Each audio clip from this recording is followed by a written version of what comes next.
கத்தோலிக்க திருச்சபையின் தலைவரான போப் பிரான்சிஸ் இன்று மருத்துவமனையில் இருந்து டிஸ்சார்ஜ் செய்யப்பட உள்ளார். அவரது உடல்நிலை சீராக இருக்கிறது என டாக்டர்கள் தெரிவித்தனர்.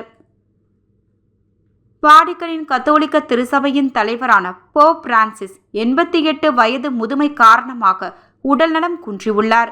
கடந்த சில ஆண்டுகளாக உடல் ரீதியாக பல்வேறு பிரச்சனைகளை எதிர்கொண்டு வருகிறார். கடந்த பிப்ரவரி 14ஆம் தேதியன்று ரோமில் உள்ள அகஸ்டியானோ ஜெமிலி மருத்துவமனையில் அனுமதிக்கப்பட்டார். அங்கு அவருக்கு தீவிர சிகிச்சை அளிக்கப்பட்டது. தற்போது போப் பிரான்சிஸ் உடல்நலம் தேறியுள்ளார். சமீபத்தில் தேவாலயத்தில் நடந்த திருப்பலி நிகழ்ச்சியில் போப் பங்கேற்ற புகைப்படத்தை வாடிகன் வெளியிட்டு இருந்தது.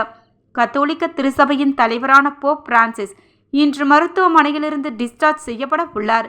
இதுகுறித்து ஜெமிலி மருத்துவமனை இயக்குனர் ஜொர்ஜியோ ஆல்பிரெய்டி கூறியதாவது: போப் உடல்நிலை சீராக உள்ளது. அவர் இன்று மருத்துவமனையிலிருந்து வீடு திரும்புகிறார். எனினும் அவர் குறைந்தது 2 மாதங்களுக்கு கட்டாயம் ஓய்வெடுக்க வேண்டும். இவ்வாறு அவர் கூறியுள்ளார்.